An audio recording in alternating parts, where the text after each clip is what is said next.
So today what we're going to be covering is Hellcat's accomplishments. Now a lot of people miss these accomplishments because they get blinded by 707 horsepower, which, yeah, I totally get because that's a pretty big accomplishment. But we're going to go over what Hellcat actually accomplished for the car community and how they changed everything.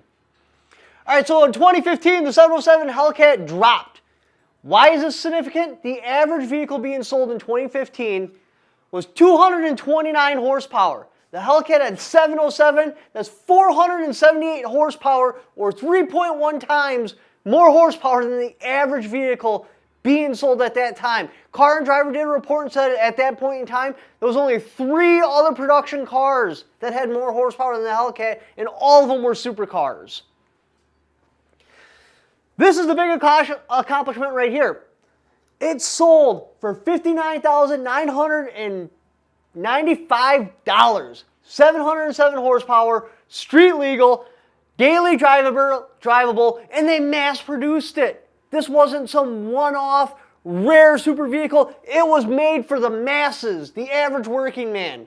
Factory warranty, available at Dodge dealers with financing there on the spot. Look at the comparison in 2015. The McLaren, 641 horsepower. Lamborghini, 700 horsepower. Ferrari, 731. Hellcat, 707. It's right in the exotic horsepower territory. So, look. The original horsepower wasn't actually supposed to be 707. We lucked out, and what happened was the GT500 came out right before the Hellcat. So the original target was only 600 horsepower. They came out with 662 for the original GT500, or I shouldn't say the original GT500, the GT500 that came out right before then. So Dodge Greenlight, 707. So thank you, Ford. You really helped with this whole project. Now here's the weird part. So they already had the 6.4 liter 392, but the Hellcat's a 6.2 liter. Why would you make a more powerful engine with smaller displacement? And it's not just a 392 with a blower on it either. What it has is a 2.4 liter IHI supercharger, forged crankshaft, heavy duty bottom end, piston oil cooling, it's a starter block, intercooler, heat management.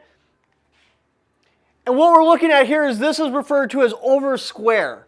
When you have a bigger bore, then you have stroke that's considered over square. That's typically around engines that are designed to hit a higher RPM. Then you have under square where the stroke is bigger than the bore. So 392, you got a 4.9 inch. Then the stroke is 3.72, giving you 392 cubic inch. The Hellcat has a same bore, 4.09 inches, but they reduced the stroke to 3.578, giving you 376 cubic inch, giving it an over square. So you're going to go with a smaller stroke. What does this do for you? It has alright, so the piston still has to travel in the same amount of time at 6,000 RPMs. It still needs to go from point A to point B. Well, when you're shortening the stroke, you're shortening the distance. So what that does is it reduces piston velocity. In this particular case, it reduces piston mean velocity by 4% at the same exact RPM. So what that's going to do is reduce stressing on the engine. It's going to make it more survivable to boost and be able to just make it handle that much more power. Now making 707 horsepower is easy. You take a small block Chevy, you throw 10 pounds of boost on it, and you give it a 200 shot of nitrous. And it'll make it down the track, probably, at least once. What they did was amazing because they gave it a survivable 707 horsepower, which is extremely hard to do. They needed the 707 horsepower to start with cold starts, summer traffic, running the air conditioning parked, burnouts, drag strips, launch. They needed to handle the negative 30 degrees in Wisconsin and the 120 degrees in Arizona stuck in bumper-to-bumper traffic. That is a massive accomplishment. And it needs to carry a factory warranty. So it's got to at least be able to go like 100,000 miles. I think the warranty might only be 60,000. Irrelevant. It still has a factory warranty. Now, the old hierarchy for sports cars was, or I should say cars was, you got your sports car, your supercar, your exotics. As you give more and more money, the performance increases more and more and more. What Hellcat did is it closed that gap. For $60,000, you get 707 horsepower, 200 miles per hour. That's exotic horsepower car level at a standard dealer with a factory warranty where they'll finance on the spot. Now, this isn't a Lamborghini. The Hellcat isn't. We're not going to try to even say it is. The Lamborghini, you're just going to get better materials, lighter weight, better handling, better craftsmanship. It's going to perform on the track better. But what you're not going to automatically get is more horsepower. And that's what we're talking about here. So, for example, they domesticated the 700 horsepower. It brought up the daily driver, factory warranty, local Dodge dealerships. That's able to be achieved by the average American. How many of you can afford a Lamborghini? I don't have my hand up. I can't afford a Ferrari. I can afford a Hellcat. It's going to be a stretch, but I technically could afford a Hellcat. That's what they did here. They domesticated the horsepower game. And then they just stopped there. 707 was only the beginning. I thought this was the pinnacle, the apex of everything your standard muscle car would happen. Dodge was like, no. We're going to keep going until they started at 707. They ultimately ended at 1,025 horsepower. Now, it's not the same exact 6.2 liter engine, but it's pretty similar.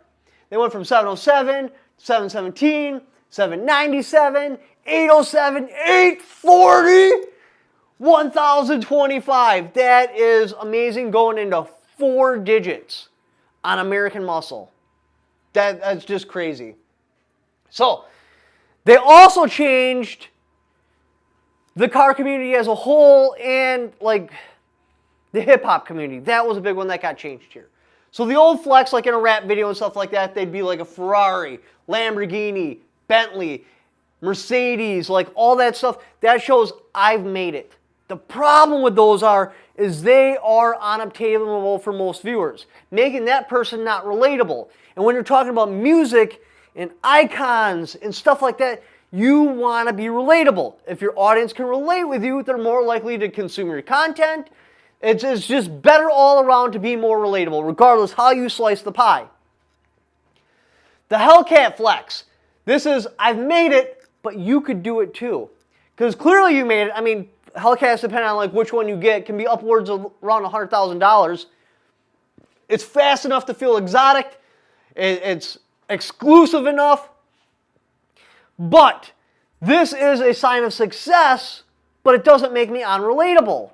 So now rappers are starting to put Hellcats and stuff in their videos because like, hey, I'm a coming up rapper. I clearly made it on my Hellcat. I have my little ice on my necklace and shit like that. But I'm still relatable to you. I just made a little bit of money and I got a Hellcat. I mean, theoretically, you could go to the dealership and get a Hellcat right now. Can you make the payment? That's a different story. But you could go get a Hellcat. That keeps me in the relatable sphere. So the old dream, I should say the old dream. So what Hellcat did is they sold a realistic dream. The Ferrari, the old dream, is what I'm kind of getting at here. Yeah, a Ferrari poster on your wall, you dream about that, but is that going to happen? Well, you can win the lottery, or you can spend like 30 years in college, or if you're a really super hot chick, you could probably marry into it. But for what is it, 99% of us, it's just not going to happen. It's really not. The Hellcat, on the other hand, this is something else. This is an obtainable dream. And now you're seeing celebrities use them. So it still puts you in the I made it sphere, but it's not so far gone. It's not like, oh, someday I want to own $1 million yacht. No, this is I want to be able to get my finances together to make a Hellcat payment. I can do that. You're not going to make a payment on $1 million. Well, I guess you could make a payment on $1 million yacht. But the point is usually if you're buying something like $1 million yacht, if you're responsible enough, you have so much money you should never have to make a payment in your life. And then it's just a choice if you want to make the payment. So what Hellcat sold was a realistic dream the average person can hit. This is a symbol, I've made it, but I don't have to totally make it like winning the lottery make it or becoming a plastic surgeon. I can make that on the standard working class salary. It's the higher end, but it's still obtainable. If I budget really well, I save my money very well, I make smart choices, I could ultimately be able to finance something like that. And that was the thing. The Hellcat ultimately became the symbol. Because at first it was the Charger, SRT, Hellcat. Ultimately it turned into Charger Hellcat, Challenger Hellcat, Durango Hellcat, Red Eye, Demon. Hellcat itself became the icon, not Dodge or Charger or anything like that. And the beautiful thing about the Hellcat was too is you could work your way up the ladder. So I could get out of high school and I could buy a busted ass clapped out Hellcat SXT and I could drive it. It's similar to the same body style as the Hellcat. I can dream what it'd be like the Hellcat, get the Hellcat, and I could have the experience, well not the horsepower experience, but like the feel of a Hellcat. And you know what? I got a job now. I'm working 40 hours a week, putting a little bit of overtime. When that clapped out SXT dies off, now I might use the RT. Now I got an RT, it's a little bit faster, I have more horsepower, a couple more options in it. I get a couple of promotions. Well, now I buy a brand new Scat Pack. I just go from the used RT, I trade it in and get a brand new Scat Pack. Now I got a 392, almost 500 horsepower. Now I got basically all the luxuries of a Hellcat minus the horsepower. Then one day, I become manager at McDonald's. I've made it. I went and I bought my Hellcat. I've accomplished my dream and I did it in stages. So Dodge just hooks you and they just slowly reel you in. Just bring you in. And that's how they do it. Because a clapped out SXT, what, $4,000 or $5,000 you can get one for? That is totally obtainable by somebody fresh out of high school. So it just wraps everybody. You can't do this with Lamborghini. You either have a Lamborghini or you don't. There's no entry starting point or anything like that. And this was a genius marketing strategy from Dodge because they're hitting everybody from like upper middle class all the way into the poverty realm. No matter what, you're good. And then there's X squads that are Chargers. I mean, that's just driving the price down. Just sucking people in. So, what are the accomplishments of the Hellcat? Performance 707 horsepower, acceptable by the masses. Anybody can get this. It is affordable. Yes, it's the higher end of affordable, but it still, in fact, is affordable. Next is the engineering, mass producing this. They don't mass produce Ferraris, they don't mass produce Lamborghinis. The Dodge Charger Hellcat or Challenger, whatever one you like, that is mass produced. And it comes with a warranty. You get the exotic horsepower feel and it's obtainable. And they ultimately change the culture because, like I said, the guy on the music video or whatever wants to be relatable. Going with a Bentley or a Lamborghini Huracan or something like that, that's not relatable by the audience. So sticking with something like a Hellcat makes it relatable because they can achieve that. So they want to buy the Hellcat, and then because more people of them own the Hellcat, it becomes more relatable, they have more Hellcats and videos. It becomes this feedback loop that's just pumping them into, basically, like I said, pumping the culture. Anyways, appreciate you guys watching my videos. That's the real accomplishments of the Hellcat. Yeah, 707 horsepower was one hell of an accomplishment, but that's just the tip of the iceberg. There was so much more involved with the Hellcat and how they changed the car community forever. They normalized horsepower. And somebody's like, oh, we're coming out with a muscle car next month and it's got 475 horsepower. I'm like, ah! Why do I care? That's practically, dude, the bottom line. Performance cars have like 400 horsepower. And that was insane when the Hellcat came out. 300 horsepower was good. 400 horsepower was fast. 500 was insane. And then they come out with 707 and then they normalize it. That changed everything forever.